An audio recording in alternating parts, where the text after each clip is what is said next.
Ever look up at the night sky and see that little red dot? That's Mars. Right now it's a frozen, dusty desert. But what if we could change that? What if we could turn that red planet into a second Earth? This isn't just science fiction. It's a real plan that some of the smartest people on Earth are working on right now. This is the story of how we could terraform Mars, humanity's ultimate level up. First things first, Mars is cold. Like seriously cold. The average temperature is a bone-chilling -80 degrees Fahrenheit. To make it livable, we need to warm it up. So how do we give an entire planet a fever? The answer is locked away in its poles. The Martian polar ice caps aren't just water ice. They're also packed with frozen carbon dioxide or dry ice. Our first move is a planetary-scale heist. We need to release that CO2. One of the most epic ideas is to build giant mirrors in orbit around Mars. These aren't your bathroom mirrors. We're talking about massive, lightweight structures, kilometers wide, focusing sunlight onto the poles. Think of it as a planetary magnifying glass. As the poles heat up, the CO2 sublimates, turning directly from a solid into a gas, and starts to thicken the atmosphere. A thicker atmosphere acts like a blanket, trapping more heat from the sun. This creates a runaway greenhouse effect, but this time it's a good thing. The planet starts to warm itself. Now, some have proposed a more explosive solution. A few well-placed thermonuclear devices detonated above the poles could also do the trick, releasing vast amounts of CO2 in a very short time. It's dramatic, definitely controversial, but on the table. Either way, the goal is the same. Melt the poles, thicken the atmosphere, and start the long process of warming Mars up. This initial phase, the big melt, is the starting pistol for the race to create a new world. As the temperature rises from -80 to maybe a more manageable -20, we'd see something incredible.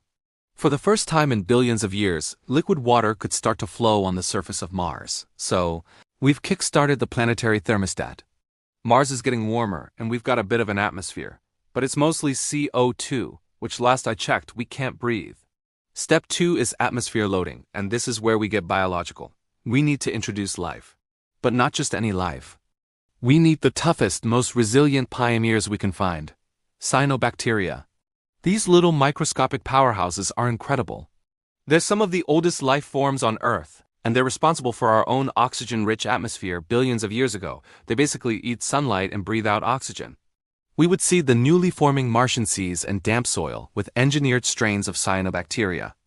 These guys would get to work photosynthesizing like crazy. It would be a slow process, taking centuries, maybe even millennia. But bit by bit they would transform the atmosphere. Imagine watching this transformation from a base on Mars. For the first 100 years, the sky would still be that iconic pinkish red, but slowly, as oxygen levels rise, it would begin to shift. The pink would fade, replaced by a pale orange, then a yellowish hue, and finally, over generations, a beautiful, familiar blue. The air would still be too thin and oxygen poor to breathe without a mask, but we'd be on our way. We're not just changing the temperature. We're changing the very color of the sky, painting a new world into existence with the building blocks of life itself. This is planetary engineering on a scale that's hard to even comprehend. We'd essentially be giving Mars a pair of lungs and teaching it how to breathe again. With a warmer climate, a thicker atmosphere, and a little bit of oxygen, it's time for the next monumental step, the Great Greening. This is where Mars starts to look less like a rock and more like a home. We can't just go from bacteria to redwood trees overnight. We'd start with the hardiest plants we know, lichens and mosses. These guys can grow on bare rock, breaking it down and creating the very first Martian soil. They'd spread across the dusty plains, clinging to the rocks in the Valles Marineris and carpeting the floors of ancient craters. As they live and die, they create a thin layer of organic material. This is the foundation. After the mosses and lichens, we introduce the next wave, tough grasses and hardy shrubs. Plants engineered to thrive in the thin, low-oxygen air and UV-blasted environment. They would anchor the new soil, preventing it from blowing away in the Martian dust storms. And with plants comes the water cycle. As water evaporates from the new seas and is transpired by plants, clouds would form. Real, white, fluffy clouds in a blue Martian sky. And then, rain. For the first time in eons, rain would fall on Mars. It wouldn't just be a drizzle. It would be a deluge, filling the ancient riverbeds and valleys that we can still see today. The planet would come alive with the sound of flowing water. And with soil and water, we can finally plant the first Martian forests. Genetically engineered pines and aspens, capable of growing in the unique conditions, would take root. Imagine standing on a ridge overlooking a valley, not of red dust, but of green trees, with a river sparkling in the distance. The red planet would slowly but surely be turning green and blue. Humanity would have graduated from gardeners to world builders. So the atmosphere is breathable, water is flowing, and forests are growing. What's next? Martian metropolis. This is the payoff. For the first few generations, humans on Mars would have lived in pressurized habitats or sprawling glass domes, beautiful, self-contained cities where you could walk around in a t-shirt while a dust storm raged outside. These would be the hubs of Martian civilization, centers of science, culture, and innovation.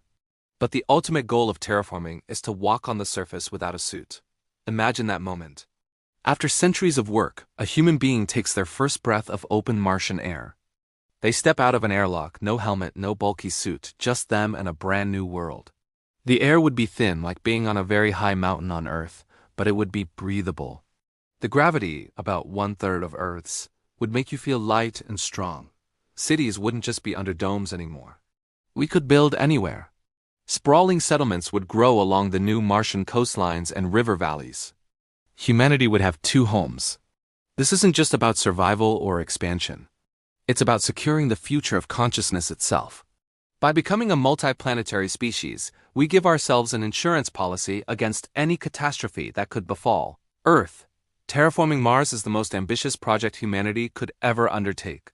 It would take generations of commitment, a level of cooperation we've never seen before, and scientific breakthroughs we can only dream of today. But it's not impossible.